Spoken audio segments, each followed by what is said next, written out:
Assalamu alaikum. With Allah's name, the merciful benefactor, the merciful redeemer, I bear witness that there is no God but the one God, Allah, and I bear witness only that Mohammed is his messenger, the seal of the prophets. I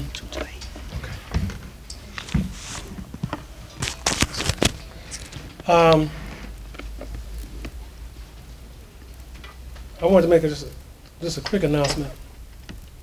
Usually I'm here and my wife is here with me. My wife is not here with me today because she lost her older brother. Her older brother passed away early this week. So And did my mother. oh, your mom did? Jack. Oh, Uncle Jack passed. oh, okay. Yeah, Jack. Oh, okay. Yeah.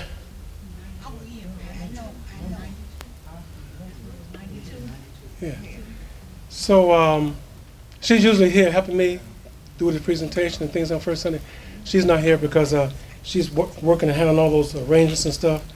And so, so I'll be doing this thing solo this day by myself.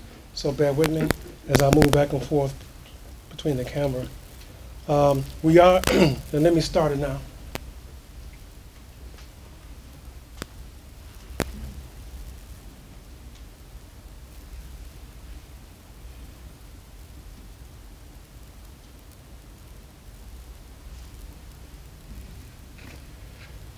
So we broadcast on Facebook Live for all of those who are familiar with Facebook. My class and Imam and Jean's class broadcast Facebook Live. And the Mosque's also broadcast Facebook Live. They're broadcast on the Mosque's Facebook page. I broadcast on my Facebook page. It goes out to all those who are my Facebook friends, and then I always archive mine and save it. So any of my friends who want to come to my page and see, they'll see my class and Imam and Jean's class. And of course, you know, the Mosque's uploads this first Sunday program to YouTube, and it's there for perpetuity, and so you can always go there and get the benefits of this or any of the other programs that the Mosque's have recorded. I want to thank the Mosque's for allowing me to be able to conduct this class again this first Sunday. My class is going to be kind of short. This is not going to be as long as it usually is. We want to get to our first Sunday speaker. But I just want to talk about, there's so much I could talk about, but I'm just going to talk about how we need to continually protect ourselves from identity theft. This is going to be in a kind of a technology part of the class. Identity theft is rampant. It's continuing to go on, and there's continuing efforts. You know, if they continue to try to influence our elections and do things like that, you know identity theft is something they can always continue to do, all right? So there's two things I want to bring to your attention this morning on that subject. One, I want to get the video. I don't know how many of you watch Channel 2 and may have seen this particular issue. So let me first let me get the sound up and point your attention to the. I want to start again. Point your attention to the monitor. Now I'm going to have to adjust the sound a little bit because, so let's see.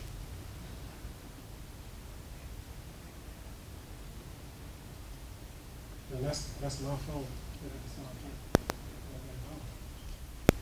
Yeah. So let's start over.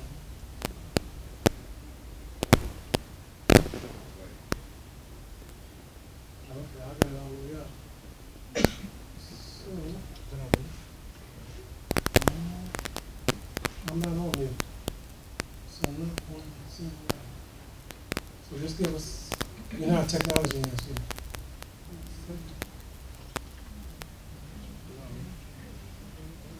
It should be coming up. So let me check something. Yeah, I see what the problem is. They said it wasn't their decision to issue a credit card. All right, now I'm going to do this. Decision to issue the credit card. Someone asked me, was it on mute? It was on mute. Freezing your credit may not protect you from ID thieves. There's evidence they can still steal your identity and get a credit card in your name. Dorothy Tucker reveals how it happened to one man who thought he'd done everything right. You put a freeze at every credit bureau, Yes, Thinking what? thinking that my credit was safe, my identity was protected, and that nobody would be able to get a credit card in my name. But an ID thief did get a credit card in David Lewis's name at this Mundelein Home Depot and quickly rang up big bills at that store and two others in Lake County. That says that I owe them $6,200.48 for purchases I never made. Lewis immediately contacted Fortiva, the company that sent him the bill, and this new Home Depot Home Improver card, and asked, How were you able to issue a card in my name? They said it wasn't their decision to issue a credit card, it was Home Depot's decision to issue the credit card. this was actually the second Home Depot credit card the thief applied for. The first was denied because of a block in Lewis's credit file with Equifax. So in this case, the freeze worked. But it failed when Fortiva got involved. Its main business is what's called second look financing. You don't want to disappoint anyone by saying no when they apply for financing. It basically gives credit to people with less than stellar credit scores. But the real David Lewis has a near perfect score. Well, you froze it because you don't want credit cards open, yet they're still able to do that. This is how a credit freeze works. It prevents new accounts from being opened by companies you don't do business with, but it allows those companies to get enough information to send promotional offers. Companies that you have a relationship with can review your files. This may be the loophole because it's unclear what transpired between Fortiva and Equifax concerning David Lewis.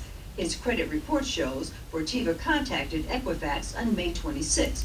2 days later, the new account was opened. That's really troubling. State Representative Greg Harris pushed for a new law that makes credit freezes free for everyone in Illinois. I think we may have found a loophole in consumer protection laws that we need to close really quickly.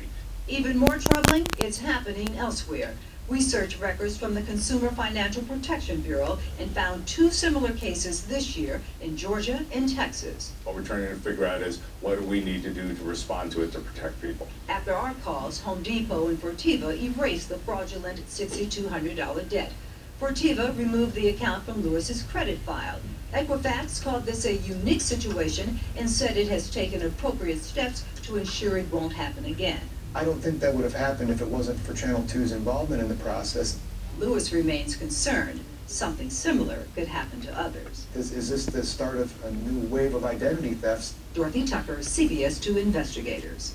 The Illinois Attorney General launched an official investigation into Fortiva after we brought this case to her attention. Greg Harris is looking into whether state laws can be strengthened. And Mundelein police tell us they do have the Home Depot surveillance video and are hoping to find the ID thief. Okay. I hope that was helpful to all of you. Okay. Now let me turn this back down.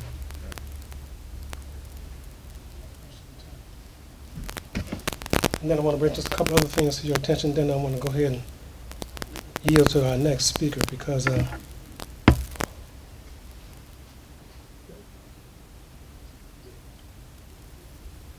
okay.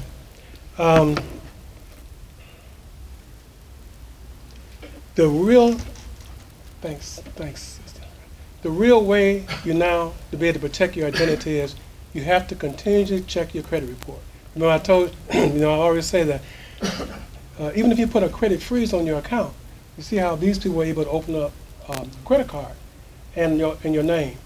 The only way you would know about it is if you get a bill like that gentleman got, or if you get on your credit report, you checked it and you see something that's not supposed to be there, and then you can address it. So I again encourage you. There are 3 credit bureaus, so I would everyone has the right to get 1 free credit report from each of them a year. So again, if you get one every 4 months from one of the credit bureaus, during the year you will have covered all 3 of them. Okay, and I've already got mine for Equifax and TransUnion. The last one I'm going to be getting my one is from Experian, and I'll get that in December. So I encourage you to do this so that you don't get any surprises and someone has already used your identity. And I say that, why? because someone tried to do that again to me with through PayPal. How many of you know what PayPal is? Good. How many of you use PayPal? Okay, I use PayPal. And I got what they call a email. And what it really is it's really called a phishing email. And it's not spelled with F, it's spelled with P, right? And PayPal, they contacted me and said, well, we put your account on review. But the language that they used wasn't good English, okay? You know when someone's foreign born, right? Trying to speak English, or even write it, you can pick it up, all right? But when I first got it, I still was kind of shocked by it. And so they said, okay, log into your account. That's what I did.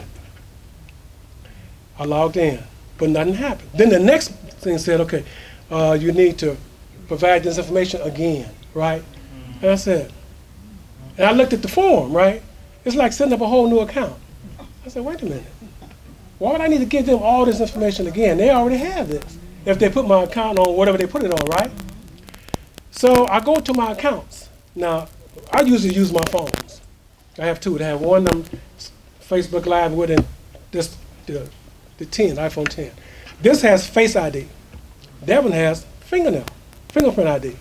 So I never input a account number.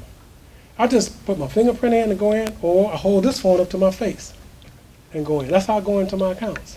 And I went into my PayPal account, no problem. The account is fine. So I went back to the form, and then at the bottom of the form, you know what they have, home, security. So I clicked on home, and it went nowhere.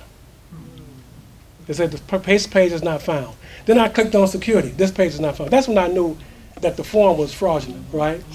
All right. So I contacted PayPal, and you go to the help, and in that little box, I just typed in fraud. And then they sent me some information, and they said forward the is that somebody's? Is that mine? No, it could be. No, it could be. No, it's not mine. It's not mine. Oh, okay. I'm about to. Anyway, so they said send them the email. And they got a little place where you send it called spoof or whatever. And then they'll follow up on and find out, because of course if I got it, a lot of their customers got that same email. All right, trying to get you to put all the information in. Then I went in and they said, go in and change your password. Now, what I did is, just in case, I didn't change it on my phones. I went into the computer and changed the password. Just in case they have uploaded anything to my phone where it can track your keystrokes. All right, so I went to my computer and changed the password. And I only really use PayPal. I only use it now. My grandson, he pays for his phone. I got him a phone, and so he pays for his service through PayPal. He wants to track his payments and whatever, and so no problem. That's all I use it for. I use Square now. I very rarely use PayPal anymore. And when I go out and put my websites back up, I'm going to use Square. I like Square a little better. They handle your money a little better. I think they're a little better in terms of security too. So, but anyway, those are the two things I wanted to bring to your attention. There's always continuous efforts to try to get at your money and at your identity. All right, you have to be constantly on guard and watch it. So that is what I wanted to share with all of you this afternoon. As I told you, I was going to abbreviate my presentation. I hope some of what I was able to give you will be helpful to you. All right, and inshallah, you will not be the victim of identity theft. All right, all right. Then I just want to make one announcement for those of us. Yes, sir. I should have asked. Go ahead, brother. You got a question? If you do the freeze, should you do it with all three of them? Yes. If you're going to do a freeze, if you're going to do a credit freeze. Now, before you do it, I think I spoke about this before. Let me alert you to this again. What should have happened didn't happen in this case, right? But if you put a credit card freeze, remember now, you won't be able to open up no credit on your credit report, and no one will be able to open it up for you. So if you think you're getting ready to go apply for something that you're going to need to use credit for, don't put a credit card freeze on your account, because you're going to have to take it off before they do it. You know, even if you don't, even if say like if you're interested in opening up a new, you want to change your cell phone providers, and you're going to go to another provider, right? Say you with AT&T, you want to go to Verizon. When you go there to apply for that that service, they're going to check your credit. If you have a credit card freeze, if your cards are frozen, if your credit card's frozen, it's not going to go through, and they're going to deny you. Okay, and you're going to want to know, well, all I want to do is get on the phone. I got a phone from this company. How come I get a phone from you all? And they won't be able to tell you that, well, your credit didn't go through. So remember, don't put a freeze on your account unless you don't need to apply for credit in the near future. Then you can put a freeze on it. Yes, sir. Can you put a freeze on your card more than one time? And take it Yeah, off? yeah. Some of them they charge you. They'll charge you. Usually some of the bureaus charge you $10 each time you do it. Each time you put it on, they'll charge you $10. All right. So you don't want to. You want to make a decision. If you're going to put it on and just leave it on, or don't put it on at all. But if you've been a victim of identity theft, then it's probably good to freeze. All right. My hope is that none of you all have fallen victim. For a certain length of time? Do it for 6 months, take it off? 6 months? Yeah, it usually stays on for about a year if you don't go in and take it off. All right. But again, the best way is still going. Even if you put a credit card freeze on, you still need to go and look at your accounts, because it didn't work in this case. You see what I'm saying? This guy, somebody was able to open accounts and charge up $6,000 worth of stuff in at Home Depot. So you still want to go and monitor your credit reports. That's what I mean, monitor your credit reports. All right. Want to make one announcement. The lending circles will meet after the end of this program today, because we got some business to take care of, and we need to plan for next month, because inshallah, most of us will be at the convention. So first Sunday will actually be in New Jersey at the convention. So we need to plan for that. So with that, are any other questions? Yes, ma'am. I have a comment to let people know about identity theft also. I know sometimes people might have received these checks in the mail. Do we have that? Where's that It mic? seems like they real, and they do, but if you deposit them into your account, then those people have your information. Yes, so yes, that's yes. another warning. And I don't know, I think we had shared that sometime before. Yes, no, you gotta say it on the mic so they can hear you. Go ahead. That's amazing. One more I'm time. just sharing another thing about identity theft, that sometimes different people are sending out checks. And I know my son received one like $3,000, and it's tempting, but I told him, no, don't do that. And he started working at this place that deals with money, and they tell me, if you receive a check and you know you don't know these people or anything, do not put it in your account, because they have your information. Also, when people call you, they'll ask you if you so and so and so and so. And the first thing you want to say is yes. Don't say yes, because they will record you saying yes, and they will use you in a recording that you gave them permission to do something. Be careful who you share your information with. I had a situation, I knew I had stopped receiving these magazines for a reason. But this particular company gave all of my information to another company without my permission. So like the man got scammed, if we had companies, they not caring about us, the first thing they supposed to do is, if you have somebody applying for credit, some kind of way they should be able to talk to that person personally, but they don't care. So those are the kind of things that we have to be aware of too. Thank you. Yes.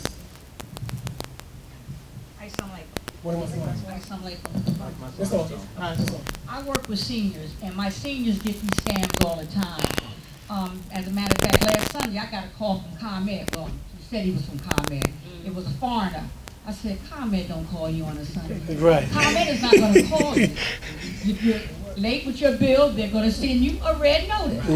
So you have to be very careful with that. My seniors get them all the time. Thankfully, they bring them down to me before they send them back with that, like Sister Bashir was saying. They do get it saying that you got a check for $1,000. And when you're on a fixed income, $1,000 seems like a whole lot. And some of them will go and deposit it, and the next thing you know, they got a problem. Mm-hmm. Like somebody. Mm-hmm. What am I saying?